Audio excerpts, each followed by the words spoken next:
Hello, everyone. Welcome back to the podcast. I'm here with Stephen once again, and we are joined by a very special guest, Ring of Honor legend, in fact, the former Ring of Honor World Champion, Nigel McGuinness, is here. Nigel, thank you for joining us today. Nice to be here, Harry. How are you? I'm doing great, thanks. How about yourself? I'm all right, mate. I'm That's good. okay. It sounds like I'm watching Harry Potter with your accent. I'm not used to it being over here. I feel sorry for all of our American listeners. They've got three British accents to try and understand this week. Oh, they love it. They love the British accent over here, don't they? Oh, So recently, you started a Kickstarter project a few months ago to sort of fund a documentary all about your career, and you were aiming for, I think it was 32,000, and you completely smashed that and got a lot more than that. It was incredible the funding you got. So sort of how is that project going? Any sort of updates on the progress? you go to Kickstarter.com and there's all the updates on there. But I've been working a lot of time, 8 hour days, pulling all nighters at the moment. Sort of, I've been doing voiceovers for part of it, and Mm. I can only record them at night because I have to turn the AC off and the fridge off so that it doesn't pick up the background ambient Oh, noise. So I'm sort of working from like 8 o'clock at night until 7:30 the next morning, pretty wow, much. Yeah, I've taken a break for eat here and there, but other than that, I've been doing that night after night after night. that's crazy. So much work. I mean, I knew it was going to be a lot of work, but didn't have any idea of the complexities of it. So, Mm. Do you have any sort of ex challenge. expected release date on it? I mean, it sounds like it is an incredible amount of work for you to do. No, no, Uh, um, I take as long as it takes. For those people who didn't get the chance to back the project, how are they going to be able to buy it once it is finally released? Not 100%. Not 100%. Okay. I'm debating trying to sell it off my own website, Hmm. NigelWrestling.com. We're talking to a couple of distributors, but it's got to be the right deal. So Okay. it'll be available some way, shape, or form. We'll be sure to let everyone know once it is finally released. Yeah. So Nigel, I suppose we should get to talking about what you're doing at the moment inside Ring of Honor. You're commentating on the TV show and the iPay-per-views. I suppose you made your name in Ring of Honor as I suppose one of the most hard-hitting guys in Ring of Honor history. I mean, how does it feel to be former world champion, former pure champion? I mean, that must be very you must be very proud to be able to call yourself former champions. Yeah, it does give you a good sense of pride. It's good to go there and still be part of the company. See the young guys working so hard and being able to watch the matches now. I remember the first couple of pay-per-views that I did, sitting there and after like the third or fourth match thinking, I quite like wrestling. I always said if I could be a wrestler, but without actually having to wrestle, that'd be fantastic. I'm kind of found a way of doing that. Yeah, good fun. I mean, I've enjoyed it. It's a good bunch of guys. Yeah, and the first listener question we've got is from DX versus NWO 1994, who wants to know which title defense during your reign as ROH World Champion was your favourite. DX versus NWO 1994. I don't think DX or NWO was around in 1994, was it? I don't Or think. was that when they were born? Maybe that was when they were born. I'm getting off track now. The question was which was my favourite title defense? Yeah. Yeah, I don't know. It's weird. The older I get, it kind of varies. Like I think when I was wrestling, probably the some of my favourite title defenses were the less injurious ones. yeah, I remember wrestling Delirious in Florida. And I thought that was a great match. Really enjoyed it. None of us got hurt, but it was a good, entertaining match. I'm not even sure if it was for the belt or if I was the champion. So that maybe that's not a good answer. Um, you know, I know now that I can sit back and I can, look back on my career. I'm very proud of a lot of the matches. The match with Aries, especially. First match with Dragon in Cleveland was a big one. Obviously, the one in England as well, and the one with Tyler Black um, in Philadelphia. I think that was kind of a very special match for me. It was the first match I felt that kind of put me on the map in my own right. Yeah, I think they have great matches with established guys, but for a guy who's like up and coming, as talented as he was, nonetheless, it was still a great opportunity for me to step up, and I felt like I did that. That's what makes it so fun now to watch some of the matches, like with Davey and Elgin, that match there in Canada. yeah, Felt that was the same sort of feel. When those sort of things happen, it's kind of like catching lightning in a bottle. yeah. Mm. I mean, I suppose your reign lasted for quite some time, didn't it? Over 500 days, and I believe was it 38 title defenses, which is tied for most with Bryan Danielson. I mean, what's the pressure like being champion for so long, and having to come up with fresh and entertaining things, and we know how demanding the ROH fans are, don't we? So how tough was it to be champion for that long? It was difficult, but it was a great challenge as well. I found creatively it was obviously one of the best times of my career, without a doubt. More than anything, though, it was just the physicality of it. I think a lot of us kind of, cut our teeth watching a lot of Japan, Kobashi, Masao, a lot of their big matches. Not to say we patterned ourselves after them, but we kind of watched those matches for the big match feel, and kind of took some of those matches and put it into our own. Um, that kind of made it more difficult.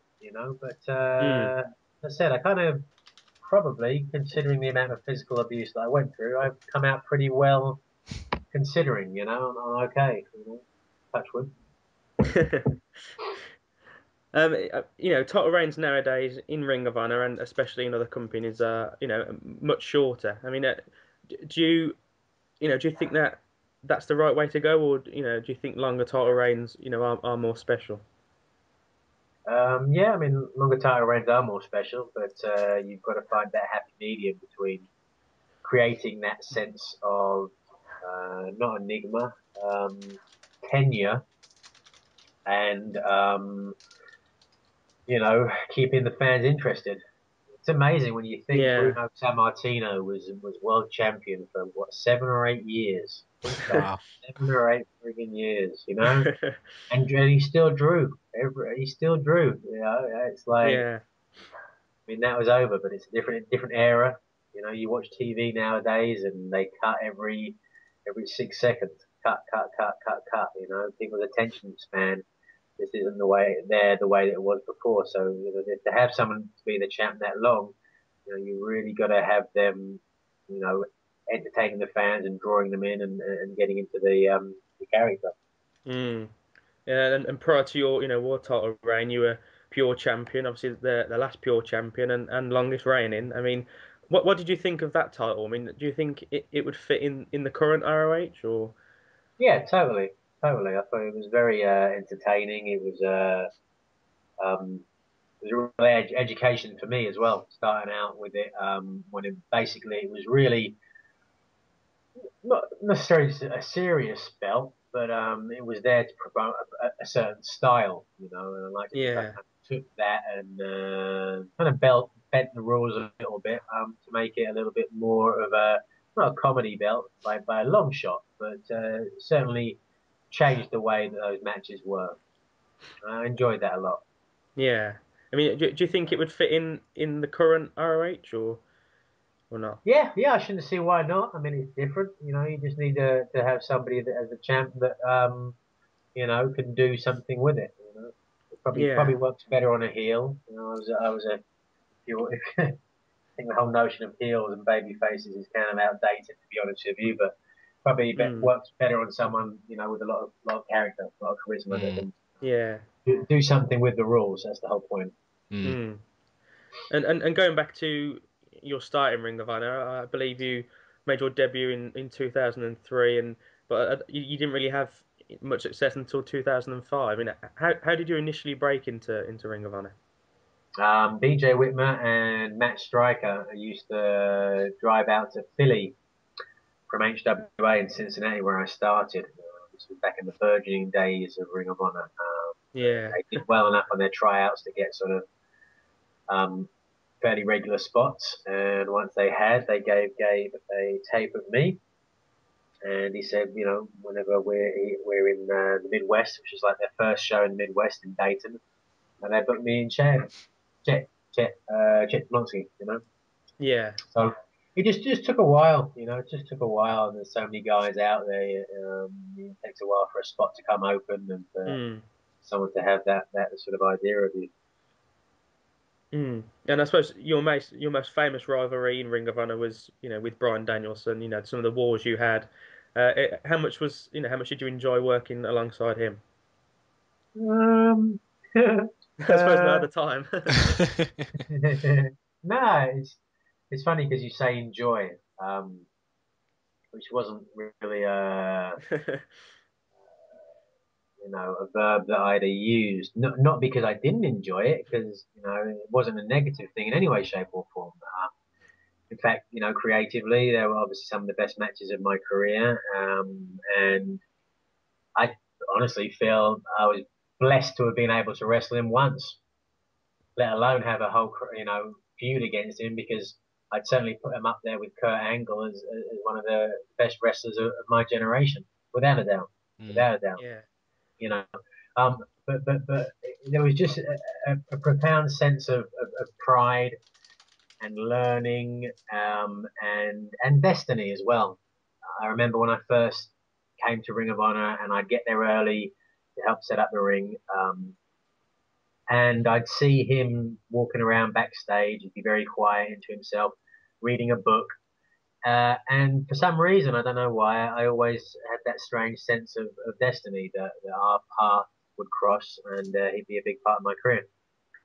And I was right, Yeah. It certainly came to pass, So now that I can look back on it, I just, as I said, feel a profound sense of pride, given where his career has gone.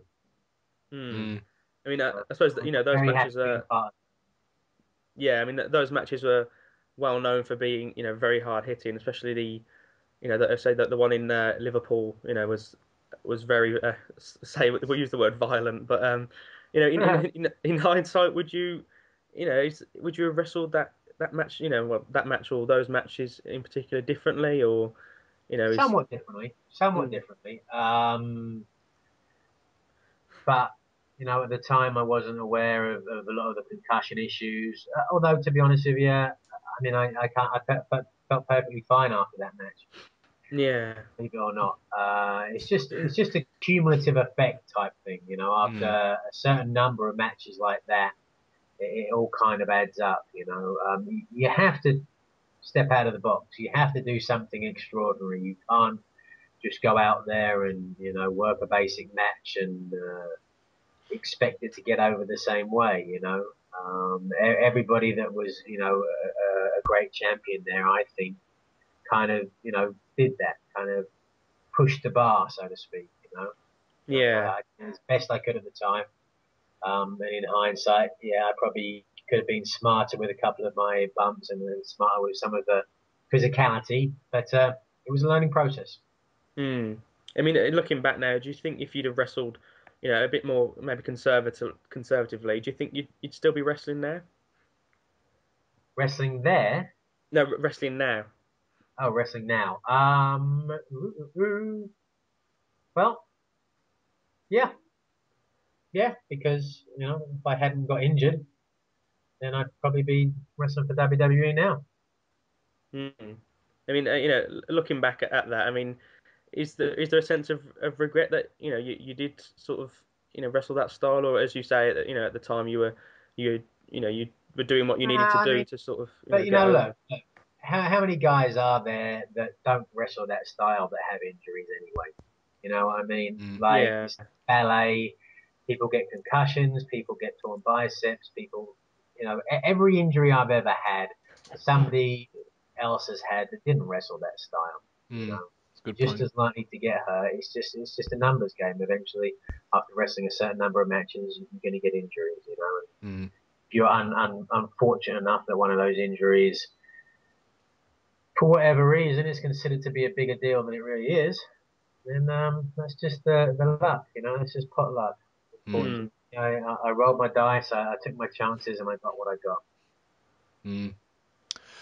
So after your time in Ring of Honor, you had the final match against Bryan Danielson. You went to TNA for a couple of years and then returned last year as a color commentator on the new TV show. How did that come about?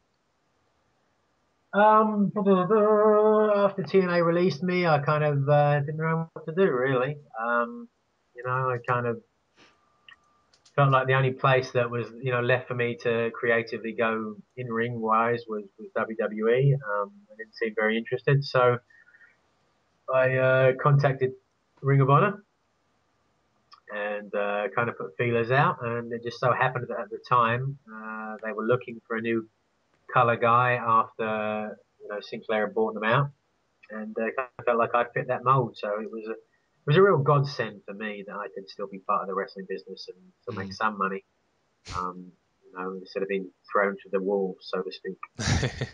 Had you commentated before that at all? I mean, was it hard to transition because you were a wrestler for so long? Was it hard to transition to being a commentator? No, it wasn't necessarily hard. It was definitely a learning experience.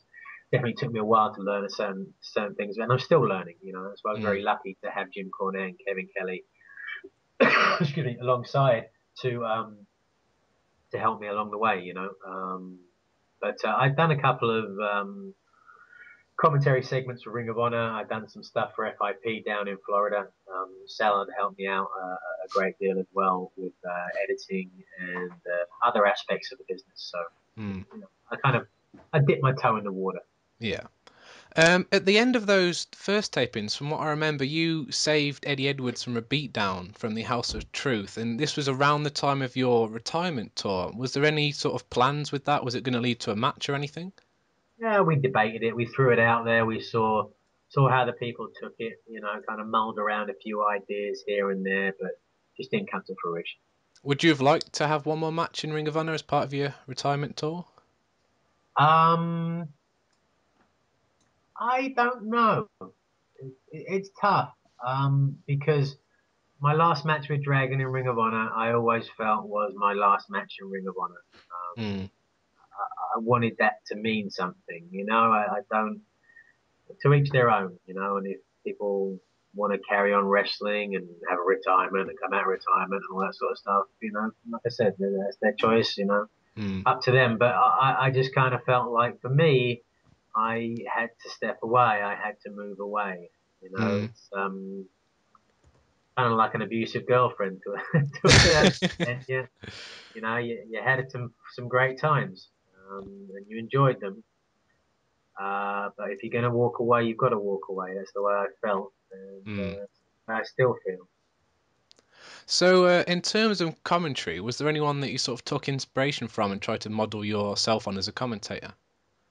Yeah, yeah, absolutely. I mean, I try to take a lot from a lot of guys. Joe Rogan, I thought, and still think is one of the greatest commentators out there. One of the great color guys because he just has such a sense of legitimacy. The fact that he calls it how he sees it. And obviously, Mm. I think he's got the more free reign to do that in UFC, arguably, than commentators have in WWE. Yeah. But I took a lot from a lot of guys. Obviously, Jim Ross. I tried to watch some old Gordon Soley stuff. And then watching back some of the old Ring of Honor stuff, I thought that Dave Prazak and Lenny Leonard did great stuff as well. Mm. Back in the day with some of my matches, so I tried to get some stuff from them.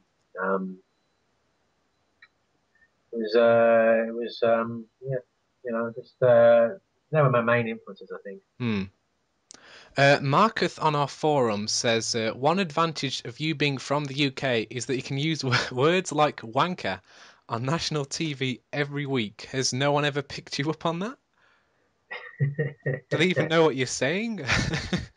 I mean, they do, but it's like to them it doesn't. It's not a bad word. It's not to get off track, but it kind of brings up the topic of how bad words really are, right? I mean, it's just a word. It's just a couple of syllables, and in Mm. America, people think it's hilarious and have no. I always remember one of my high school buddies, well, one of my friends from university. came over to England to stay for a bit. And he's like, oh, wanker. Why is everyone calling each other wanker? What does that mean? What does that mean? And I just, so I told him it meant that they were lazy, just like a lazy person that didn't really do much. And hence having a wank was like having a nap because you're tired. You know what I mean? So he'd been, I think he was tired. He'd had a rest in the afternoon. And he came down, and one of my friends asked him what he'd been up to. He said, "I just upstairs having a wank." So, Oh, that's brilliant. so it's fun. The two finger thing as well. When I do the up yours, that was always entertaining. When we first had that tour in England for TNA, this girl came up to me and said, "I hate you." I said, "Why?" She said, "I'm the girl that has to pixelate out every time that you stick the two fingers in the air." Yeah, because it's actually censored over here every time Yeah, you did it. nearly my whole job is just doing that. She said basically. But how silly? I mean, how silly can you get? What is the point of that? I mean, what? Heavens forbid! Like, what effect is that going to have on young kids seeing me put two fingers in the air? Where all of a sudden they're going to start going out and doing heroin? What? I don't get it. I It is really strange. don't get it. Yeah, doesn't make sense. Our next question is you often come up with hilarious one-liners while you're on commentary, and we want to know, how does Kevin Kelly refrain from laughing every single time? He doesn't think they're hilarious. Is it a British British humour. is it British humor or something? Because I'm in hysterics sometimes, but Kevin Kelly's No, nothing. no, no, no. I'll see him sort of, sort of trying to hold back and hitting the talk back thing on his little button so he doesn't go through. But yeah, it's usually one line is about Maria or those sort of things. Oh yeah, some of those are fantastic. It's great, and we're able to do that. Yeah. We're able to free reign, and I don't appreciate perhaps that sort of freedom that we have here. It's not just me doing commentary; it's the wrestlers as well. About Ring of Honor. Jackalope3 says, how do you feel about Steve Corino's often humorous approach to Ring of Honor TV commentary as opposed to the more traditional style of Kevin Kelly and yourself? I think Steve's fantastic. I think he's brilliant out there. I think he adds so much to it because he's just so genuine and he's off the cuff. And he gets his little jibes in, and it's something that's difficult for me to interact with that because I know he's a wrestler. He's a guy who's going to be on shows, in matches and stuff like that. So I've kind of got to feel like I've got to tone myself down because I don't want to be throwing jibes back at him necessarily because then there's that heat and I'm not going to wrestle him. So yeah, that's a good point.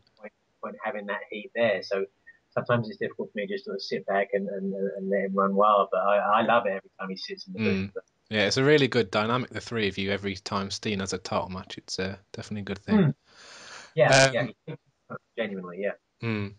So you've been commentating for, I think, about a year now. What has been your favourite match or moment that you've seen from ringside? Because there's been some great ROH moments the past year.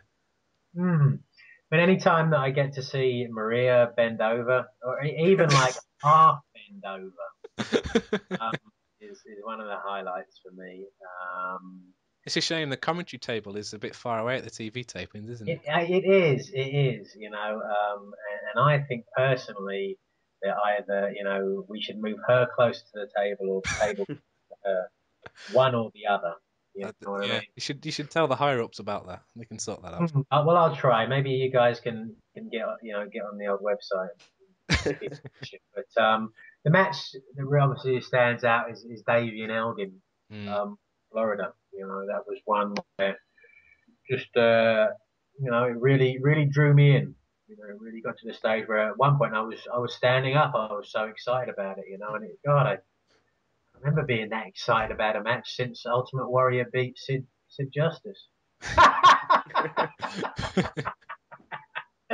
Did Ultimate Warrior beat Sid Justice? Who knows? Who cares? I don't remember. I do remember him running into a match. What was that? WrestleMania 8? Oh, I have no idea. Weeks before our time. Hogan Justice. Someone out there won. Great. And Warrior ran in, and it was about 2 o'clock in the morning UK time, and I was like, oh, really tired, really, about to pass out. And then here hits music. He came out, and I remember jumping out of bed. So he was so excited. But so there was that match, and yeah, I can't remember any others off the top of my head, but I think that just speaks volumes because there've been so many great matches. I know O'Reilly and Adam Cole had a great match in New York as well. The hybrid fighting rules, yeah. Yeah, that really got over. That was special. You can you can feel it, you can feel it in your skin. Yeah, definitely. Real special. Macklin from Facebook wants to know, what are your thoughts on the current direction of Ring of Honor, and how has it changed since you were a wrestler? Obviously, the main difference I think is Jim Cornette's influence. When I was wrestling, he was more of he came in from time to time and was more of a sort of an additional help, so to speak. But he has obviously much more of a stronger influence now. Even though Delirious has a big say so, and a few other people have input as well. In fact, they take advice from a lot of the guys. To be honest with you, they're always open to guys coming in and giving their opinion and stuff like that. But at the end of the day, you have to have one guy driving the ship, and so it's a different direction. More, I think they're more trying to appeal to families, but at the same time, still give the guys a chance to go out there and wrestle the style they want to wrestle. So it's a different direction, but they're certainly trying to appeal to as many people as they possibly can.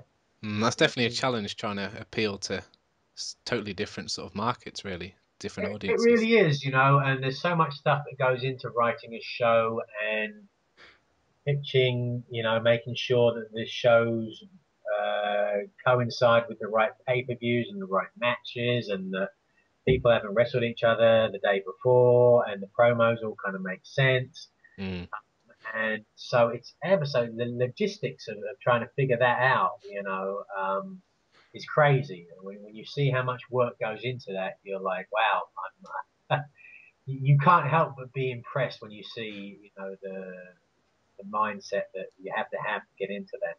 People work literally weeks to get to the stage that they get, And that's the thing about booking and directions and stuff like that. I always used to say about Vince Russo in TNA. I didn't necessarily agree with some of the angles, some of the storylines, or whatever else. But you've got to give someone the reins and let them run with it. At the end of the day, it's a very difficult job to do, and anyone can sit there and poo-poo it and say, I don't like this, and I'd rather not go in that direction. I'm not saying that's how I feel. I don't. I'm very happy with the way that I'm used at the moment. But at the end of the day, as I said, it's a difficult job, and I think you've really got to be constructive in your criticism. You need to tell the people on our forum that. Well, I'm glad that people care, and that's the truth.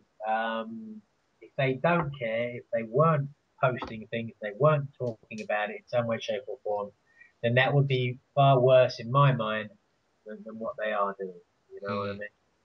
We've just got to try and listen to that and try and understand that we've got to appeal to as many people as we can. We've got to know our demographic.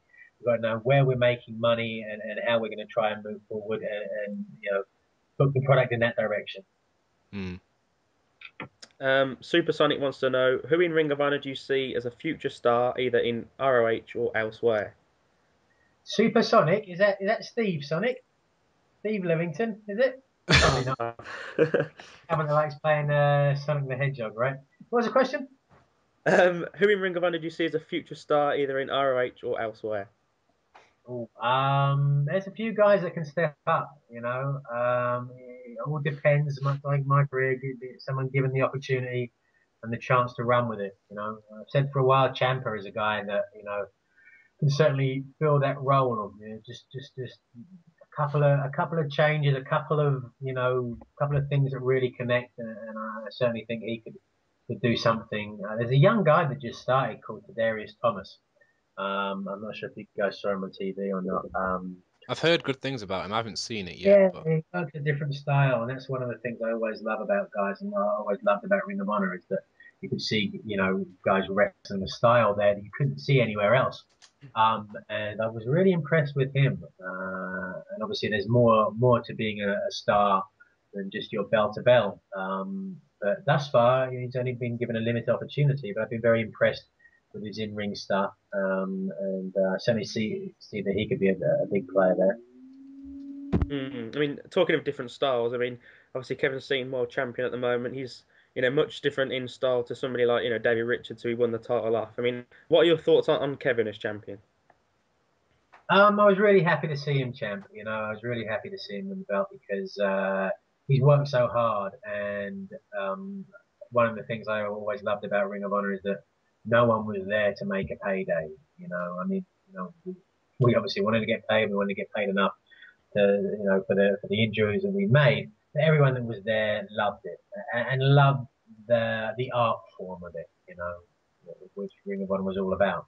And so for him to start out and at the beginning, some people didn't like him, and a lot of people didn't think that he fit in there because of his what's that word, shape. But yeah, he still puts on great matches. He's still very passionate about it. He still goes out there and is entertaining and is one of, if not the most over guy on the show. So I think he has a great, what's that word, dynamic with Jim. I think they contribute each other very well. Yeah, definitely. Daniel Bryanson off the forums wants to know, who do you think will be next ROH World Champion? Daniel Bryan's son? What? I didn't know he had I think he's. I think he's just switched the names around, hasn't he? There's some strange names on our forum. Oh, I was going to say, I got a text dragon, Yeah. There's a little dragon running around somewhere. Who's the next Ring World Champion? Blah, blah, blah, blah. Tough one, tough one. I know Elgin's on a real, what do you call that when someone's on a, On a doing tear. Hot streak? tear, on a hot streak? Yeah, you guys are good. He's doing very well for himself right now, and as long as that momentum continues, I think he's definitely got a chance to be one of those guys. But you might be surprised, you might be surprised. There's a couple of young guys that, given the opportunity, I think, could step up and do that. I think Jay Lethal is a guy that's really coming into his own. Not that he was never, great back in the day. I mean, he's never been nothing but good. But I think he's looking at, stepping up to that top rung, perhaps. But like I said, there'll be a couple of young guys, sort of Adam Coles that could be dark horses, given the right sort of direction. Right now we've got a few. They're not really questions. They're more just sort of comments from people on our forum. Sort of, they're all nice. We edited out all the nasty ones. There were nasty ones? No, there wasn't. That's their word. Tell me the nasty ones. No, there honestly wasn't one. Renegade121 says, just want to say first, I met you along with my little sister at this year's Best in the World in New York City before the show, and it was truly an honour. Thanks for your time outside the venue to talk to me and my sister and take a picture with us. Here's a question. Why did you cut the awesome spiky hair? It was time for a change. I just I'd lost the belt and I was coming back to Ring of Honor and I wanted to have a new look, more serious, and that was it really. Yeah, it was awesome. Took a whole lot of time, and when I did cut it, I realised, Jesus, I've got a receding hairline. I never realised. Beard Dog says, I would like to thank you for all you've done in wrestling. Thanks for signing my picture of you with the ROH and NWA belts.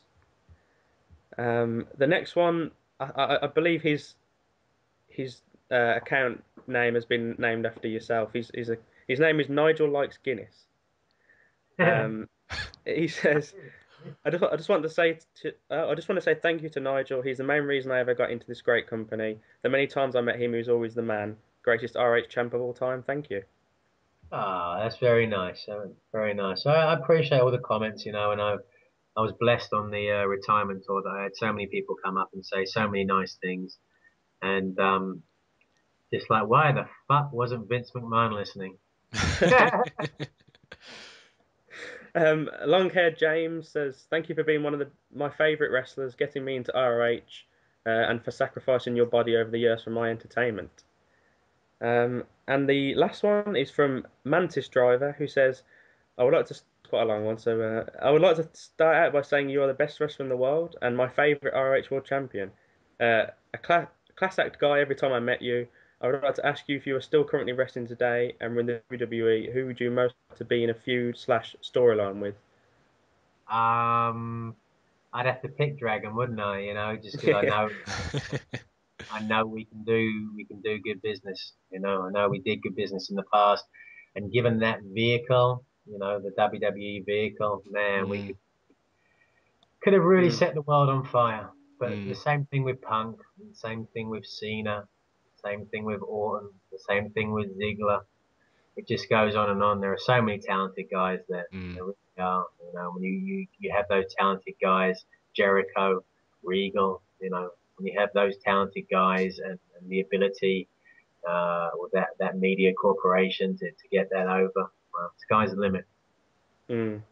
Mantis Driver continues, "Thank you, Nigel, for everything you gave us fans over the years, and love you on commentary. I am a girl fan just to point out the love." So, What fan? a girl fan. I think she's trying to point out that she's a girl, hence the love. So, Oh, girl. She's a girl. yeah, I think so. Oh, okay. Okay. I thought maybe that meant she was a fan of girls. I was like, oh, I think that's completely wrong forum, to be honest. But oh, I don't know. Tell you what. Reminds me, I have to check out RedTube today. so I think now it's about time to wrap things up. Obviously, when you're not busy doing your commentary and editing the documentary, sort of what else do you do outside of wrestling? You recently did some stand-up, I think. Yeah, been doing some stand up. When I first got out here to LA, before I got too engrossed in the documentary, I was doing some stand up. Had a good like couple of weeks with it. Got my toes wet. Obviously magic. I'm a big amateur magician. Working on a book, screenplay, that sort of stuff. I kind of got my thumb in a lot of pies at the moment, but Mm, I'm doing my best. I'm really trying my best to enjoy my life. mm, I'm so guilty of it, and I was guilty when I was a wrestler too. One of my biggest disappointments of my career, aside from not getting to WWE, is the fact that I didn't really enjoy the ride. I didn't just appreciate what I was doing at the time, and I'll forever be, grateful for that, and just wish I've got every morning I've got to try and get up and go, just be happy. It's mm. a beautiful world. And the sun is shining. I'm Not in relative. England. Why do people live there? I mean, you know, I can't believe there hasn't been a mass exodus in the early 80s. It's crazy. So, how can fans sort of get in touch with you online? Do you have like a Twitter or Facebook? I know you Yeah. mentioned Uh, NigelWrestling.com earlier. NigelWrestling.com is my website. Once I get somewhere further with the documentary, then we're going to get that sort of up to date and stuff. My Twitter handle is at McGuinness Nigel, so you can follow me on there. I'm on Facebook as well. And if you're in California, you can come and check me out, perhaps at some of the improv shows around here, if I ever get this godforsaken documentary done. Oh, I'm also, I might be doing that Maria's podcast. Maria Canellis does a podcast on Monday nights. It's the AfterBuzz TV show. So if anybody, it's a great show as well. I mean, all joking aside, apart from being beautiful, she is smart, and I think she's a great presenter as well. Her and Mike Bennett do the show every Monday night, I believe, after they tape the Raw. Mm. And I did one time. I'd like to go back as well, so you can hopefully catch me on that. Awesome. So yeah, thank you for taking time out of a busy schedule to join us today, Nigel. It's been great chatting with you. Yeah. And yeah, thank you to all of our listeners. We hope we enjoyed the show. Thank you.